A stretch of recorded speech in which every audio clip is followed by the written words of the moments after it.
Hi friends, welcome to Sandhya குட்டி channel. இன்னைக்கு நம்ம சந்தியா குட்டி சேனல் மூலியமா ஒரு சூப்பரான டீ கடை, ரோட்டு கடை வாழைக்காய் பஜ்ஜி தாங்க நம்ம செய்ய போறோம். அதுக்கு பாத்தீங்களா ஒரு 3 வாழைக்காய் எடுத்து இது போல நான் ஸ்லைஸ் பண்ணி வச்சிருக்கேன். இது பாத்தீங்களா நான் கத்தியால தான் ஸ்லைஸ் பண்ணி வச்சிருக்கேங்க. பாருங்க, இது போல நான் கட் பண்ணி எடுத்துக்கிட்டேன். இப்ப பாத்தீங்களா நீங்க கட் பண்றதுக்கு முன்னாடி இது போல இந்த கார்னரையும் அந்த கார்னரையும் நீங்க கட் பண்ணி எடுத்துக்கணுங்க. ஃபர்ஸ்ட் இது போல எடுத்துக்கிட்ட பிறகுதான் நம்ம இது போல ஸ்லைஸ் பண்ணி எடுத்துக்கணும். இப்ப இந்த ஒரு வாழைக்காய் பீஸுக்கு நம்ம கட் பண்ணி எடுத்துட்டு வந்துடலாங்க. பாருங்க, இது போல ஸ்லைஸ் பண்ணி நான் 1 by 1 அடுக்கி வச்சிருக்கேங்க. இப்ப நம்ம அதை எடுத்து போறதுக்கு ரொம்பவே ஈஸியா இருக்கும். இது போல செய்து வச்சுக்கிட்டீங்களா. இப்ப இது ஒரு ஓரமா இருக்கட்டும். ஒரு மிக்சிங் பவுல் ஒன்று வச்சுக்கிட்டேங்க. தேவையான அளவுக்கு நான் கடலை மாவு சேர்த்துக்கலாங்க. நான் ஒரு 200 கிராம் அளவுக்கு கடலை மாவு சேர்த்துக்கிறேன். நம்ம எடுத்திருக்கிற 2 வாழைக்காய்க்கு இது கரெக்டா இருக்கும். இப்ப 1 கப் அளவுக்கு கடலை மாவு எடுத்துக்கிட்டீங்களா 1/2 கப் அளவுக்கு அரிசி மாவு எடுத்துக்கோங்க. கரெக்டா இருக்கும். இந்த பஜ்ஜிக்கு தேவையான அளவுக்கு மிளகாய் தூள் சேர்த்துக்கலாங்க. வெறும் மிளகாய் தூள் சேர்த்துக்கோங்க. நான் 1/2 டீஸ்பூன் அளவுக்கு மிளகாய் தூள் சேர்த்துக்கிறேன். ஒரு 1/2 டீஸ்பூன் அளவுக்கு இஞ்சி பூண்டு பேஸ்ட் சேர்த்துக்குங்க. ரொம்பவே டேஸ்டியா இருக்கும். தேவையான அளவு உப்பு சேர்த்துக்கலாம்.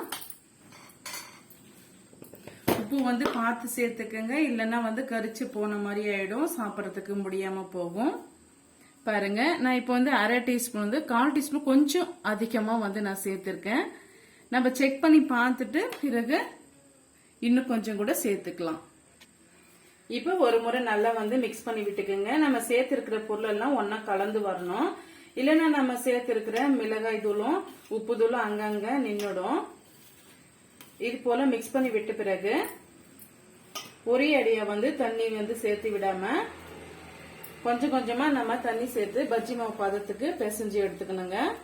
அதிகமா தண்ணி சேர்த்துட்டோம்னா நமக்கு எண்ணெயில போட வராது, இலகி போன மாதிரி ஆயிடும்.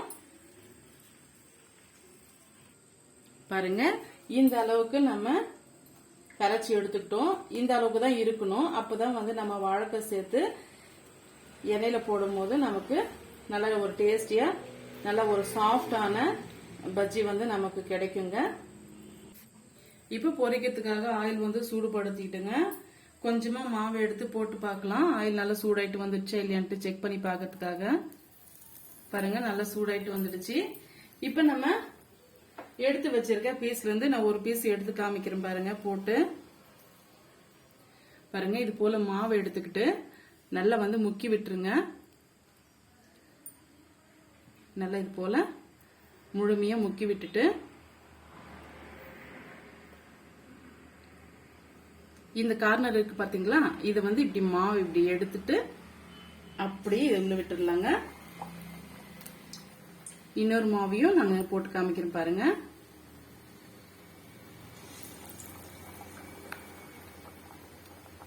ரொம்ப இலக்கமா நம்ம கரைச்சி எடுத்துக்கிட்டோம்னா நமக்கு அந்த உபரியா வராது.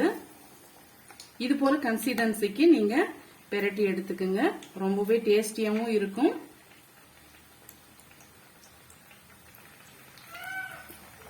பாருங்க, நம்ம சொன்ன மாதிரி பக்குவத்துல செய்தீங்களா கொஞ்சம் கூட மாவு செதறாம இது போல நல்லா உப்பி வருங்க.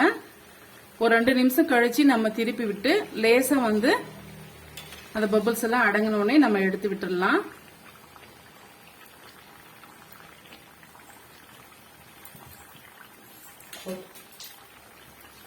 பாருங்க, இப்ப நல்லா வெந்து வந்துடுச்சு. இப்ப நம்ம எடுத்துக்கலாம்.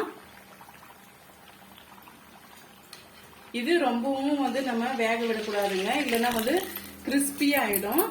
சாப்பிடறதுக்கு முறுமுறுன்னு இருக்கும். சாஃப்டா இருக்கணும்னா இந்த கன்சிஸ்டன்சிக்கு நம்ம எடுத்துக்கணுங்க. இதே போல எல்லா பீஸுகளையும் நம்ம போட்டுட்டு பார்க்கலாம். எல்லா வாழைக்காய் பஜ்ஜியும் நம்ம செய்து எடுத்துக்கிட்டோம். ரொம்பவே டேஸ்டியாக இருக்குங்க. இதே ஸ்ட்ரக்சரோடு நீங்கள் செய்யணும்னு நினச்சிங்கன்னா நான் சொன்ன அளவுகளோடு நீங்கள் செய்து பாருங்கள். இனி வந்து ரோட்டு கடைகளில் வாங்க வேண்டிய அவசியமே இல்லை. வீட்லேயே வந்து நம்ம சுலபமான முறையில் செய்து முடிச்சிடலாங்க. இது போல் ஸ்நாக்ஸ் ரெசிபீஸ் வந்து நம்ம சேனல் மூலயமா நிறைய வந்து நான் அப்லோட் பண்ணியிருக்கேன். உங்களுக்கு ரொம்பவே யூஸ்ஃபுல்லாக இருக்கும். கண்டிப்பாக வந்து உங்களுக்கு ரொம்பவே பிடிக்கும். பிடிச்சிருந்தால் மறக்காமல் நம்ம சந்தியக்குட்டி சேனலுக்கு சப்ஸ்கிரைப் பண்ணுங்கள், லைக் பண்ணுங்கள். இது போல் மேலும் ரெசிபீஸ் பார்க்க நம்ம சேனலை ஃபாலோ பண்ண மறந்துடாதீங்க. தேங்க்யூ ஃபார் வாட்சிங். Thank you my friends.